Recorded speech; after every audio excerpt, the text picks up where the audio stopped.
Assalamualaikum warahmatullahi wabarakatuh. Selamat datang di channel tradisional, tempat ngobrolin kesehatan dengan cara santai dan cerdas. Hari ini kita bahas kebas atau kesemutan. Bukan cuma karena duduk lama, tapi bisa jadi sinyal bahaya dari tubuh. Banyak yang anggap remeh, padahal penyebabnya bisa serius. Mulai dari sirkulasi darah, saraf, sampai penyakit kronis. Kita bakal kupas tuntas penyebab kebas berdasarkan data medis, dengan bahasa yang gampang dicerna. Siap kopi, cari posisinan, mari kita mulai. Penyebab pertama kebas, gangguan sirkulasi darah. Banyak orang mengira kebas itu cuma masalah sepele, padahal bisa jadi tanda awal ada yang salah dengan aliran darah di tubuh kita. Bayangkan darah sebagai kurir yang nganter oksigen dan nutrisi ke seluruh tubuh, dari ujung kepala sampai ujung kaki. Setiap sel butuh pasokan ini supaya bisa berfungsi normal. Kalau jalurnya macet, kayak jalanan pas jam pulang kantor, saraf langsung protes. Hasilnya, kebas, kesemutan, bahkan bisa sampai nyeri. Duduk bersila terlalu lama atau tidur dengan tangan ketindih bisa bikin aliran darah terhambat. Istilah medisnya iskemia. Kondisi ini sering terjadi tanpa kita sadari, apalagi kalau lagi asik nonton atau main gadget.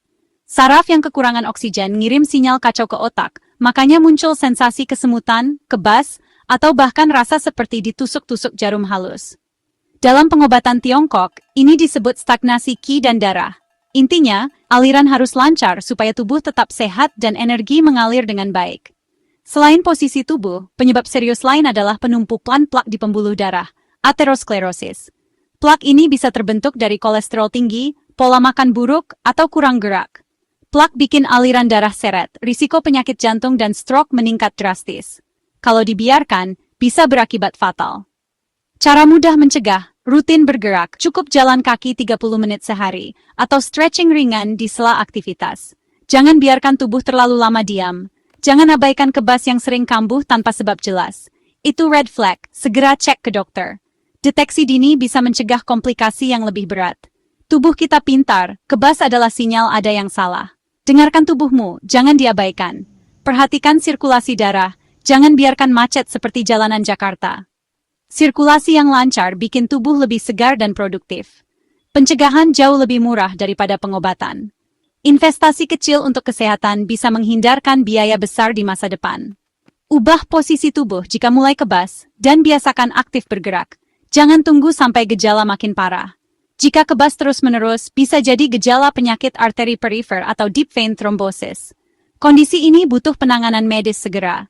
Jangan sepelekan, karena risikonya bisa fatal. Lebih baik waspada daripada menyesal. Sirkulasi lancar, tubuh sehat. Dengan aliran darah yang baik, energi dan vitalitas pun meningkat. Dengarkan sinyal tubuh, jangan diabaikan. Tindakan kecil hari ini bisa berdampak besar untuk kesehatan esok hari. Mulai sekarang, jaga sirkulasi darah dengan gaya hidup sehat. Makan bergizi, cukup minum air, dan rutin olahraga. Kebas bukan cuma masalah sepele. Paham kan? Yuk, mulai peduli sama sirkulasi darah kita. Penyebab kedua, kerusakan saraf, atau yang sering disebut neuropati, adalah masalah yang sering terlupakan. Padahal, saraf punya peran vital dalam tubuh kita. Saraf itu ibarat kabel penghubung antara otak dan seluruh tubuh, mengirimkan sinyal penting agar kita bisa bergerak, merasakan, bahkan berpikir dengan lancar. Kalau saraf rusak, sinyalnya jadi kacau. Muncul kebas, kesemutan, bahkan mati rasa. Gejala ini sering dianggap sepele, padahal bisa jadi tanda awal masalah serius. Diabetes adalah penyebab utama kerusakan saraf. Gula darah tinggi secara perlahan merusak pelindung saraf dan pembuluh darah kecil yang menyuplai nutrisi ke saraf. Akibatnya, saraf jadi rentan rusak. Makanya, penderita diabetes sering mengalami kebas di tangan dan kaki. Kondisi ini disebut neuropati diabetik, dan bisa sangat mengganggu aktivitas sehari-hari. Dalam pengobatan Tiongkok, kerusakan saraf ini dianggap akibat panas dan kekeringan yang merusak cairan tubuh. Intinya, saraf kekurangan nutrisi dan tidak bisa bekerja optimal. Kebiasaan makan manis berlebihan memperparah kondisi saraf. Gula berlebih bukan hanya bikin gemuk, tapi juga mempercepat kerusakan saraf. Saraf juga butuh nutrisi yang cukup, bukan cuma mantan yang diingat terus. Vitamin B, omega 3, dan mineral penting untuk menjaga kesehatan saraf. Kerusakan saraf itu progresif. Awalnya hanya kebas ringan, tapi jika dibiarkan bisa berkembang jadi mati rasa permanen. Aktivitas harian pun bisa terganggu. Kalau kaki sudah mati rasa, luka bisa infeksi tanpa disadari. Luka kecil bisa jadi besar, bahkan berujung amputasi jika tidak segera ditangani. Selain diabetes, penyebab lain kerusakan saraf adalah cedera, infeksi, penyakit autoimun, dan efek samping obat tertentu. Semua faktor ini bisa memperburuk kondisi saraf. Jangan cuma obati gejalanya, tapi cari tahu akar masalahnya. Pemeriksaan menyeluruh sangat penting untuk menentukan penanganan yang tepat. Kontrol gula darah secara rutin, kurangi makanan manis, dan jangan ragu konsultasi ke dokter jika ada keluhan. Lindungi tubuh dari cedera, dan jaga kesehatan saraf dengan gaya hidup aktif dan seimbang. Saraf bekerja non-stop untuk kita. Sudah sepantasnya kita rawat dengan baik agar tetap sehat dan berfungsi optimal. Jangan tunggu sampai parah, baru bertindak. Deteksi dini dan pencegahan jauh lebih baik daripada mengobati. Perhatikan pola makan, gaya hidup, dan jangan lupa olahraga ringan untuk menjaga sirkulasi darah ke saraf. Jika kebas, kesemutan, atau mati rasa sering muncul, segera periksa ke dokter agar bisa ditangani sejak dini. Neuropati bisa dicegah dengan kontrol kesehatan yang baik, pola makan seimbang, dan gaya hidup sehat. Jangan anggap remeh sinyal dari tubuh. Jaga saraf, jaga hidup, karena kesehatan saraf adalah kunci kualitas hidup yang baik. Penyebab ketiga, kekurangan vitamin dan mineral, terutama vitamin B kompleks. Vitamin B12 penting untuk membentuk mielin, pelindung saraf. Tanpa mielin, saraf gampang rusak, muncul kebas. Kekurangan B12 sering terjadi pada vegetarian, orang tua, atau yang punya gangguan pencernaan. Magnesium dan kalsium juga penting untuk fungsi saraf. Kekurangan magnesium bikin saraf jadi terlalu aktif, bisa muncul kebas atau kram. Tubuh protes kalau kekurangan vitamin, gejalanya bisa kebas. Sumber vitamin B12, daging, ikan, telur, susu. Untuk vegan, cari makanan fortifikasi atau suplemen. Vitamin B1 dan B6 banyak di kacang-kacangan dan biji-bijian. Magnesium dari sayuran hijau, alpukat, coklat hitam. Kekurangan vitamin B12 kronis bisa sebabkan kerusakan saraf permanen. Selain kebas, bisa muncul lemas, pusing, gangguan memori. Evaluasi pola makan, pastikan cukup vitamin dan mineral. Jangan cuma makan buat kenyang, tapi juga untuk nutrisi. Isi piring dengan makanan beragam dan bergizi. Cegah kebas dengan pola makan sehat. Simple kan? Gaya hidup tidak sehat juga jadi penyebab kebas. Banyak orang tidak sadar, kebiasaan sehari-hari seperti duduk terlalu lama, jarang bergerak, atau sering konsumsi makanan instan bisa memicu masalah ini. Kebas bukan cuma soal usia, tapi juga pola hidup yang kita jalani setiap hari. Merokok merusak pembuluh darah, bikin aliran darah seret, risiko kebas meningkat. Nikotin dan zat kimia lain dalam rokok mempersempit pembuluh darah, sehingga oksigen dan nutrisi sulit sampai ke ujung-ujung saraf. Kurang gerak bikin sirkulasi melambat, otot kaku, metabolisme kacau. Duduk terlalu lama di depan komputer atau rebahan seharian bikin tubuh makin lemas dan gampang kebas. Olahraga itu penting, jangan cuma olahraga jempol di HP. Main gadget berjam-jam memang seru, tapi tubuh kita butuh gerak nyata, bukan cuma jempol yang aktif. Pola makan buruk, tinggi gula, garam, lemak jahat, minim serat, memicu peradangan dan penyakit kronis. Makanan seperti ini memang praktis, tapi efek jangka panjangnya bisa merusak kesehatan saraf. Perubahan kecil, konsisten itu kuncinya. Mulai dari hal sederhana seperti memilih air putih daripada minuman manis, atau berjalan kaki lebih sering. Mulai berhenti merokok, tambah aktivitas fisik, dan perbaiki pola makan.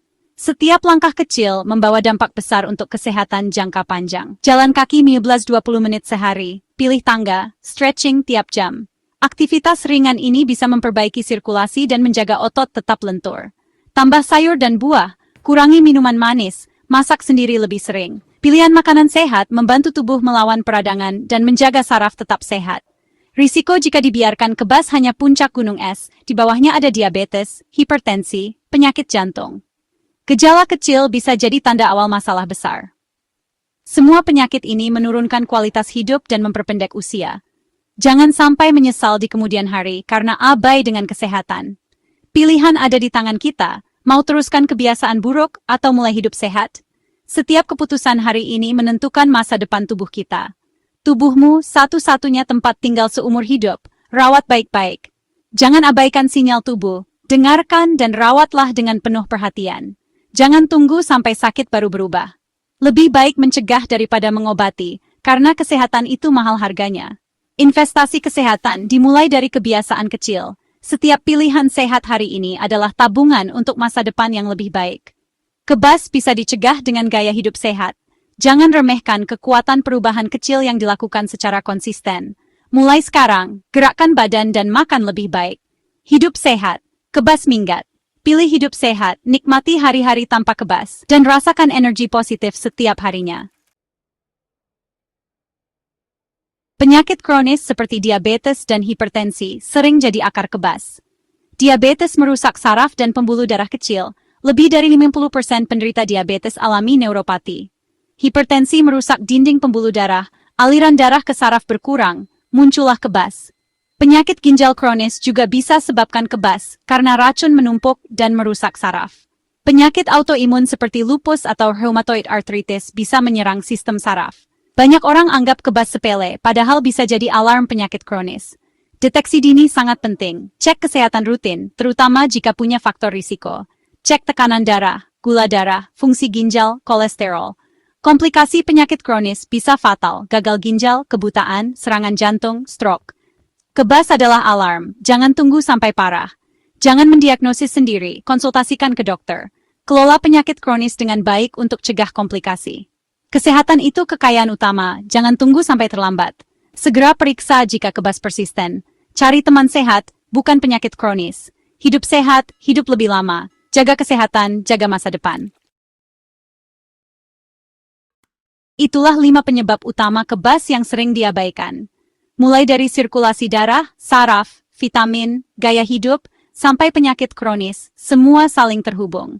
Jangan anggap remeh kebas, dengarkan sinyal tubuh. Terapkan tips tadi, makan sehat, aktif bergerak, dan cek ke dokter jika gejala menetap. Mencegah selalu lebih baik daripada mengobati. Share video ini ke orang terdekat, semoga bermanfaat.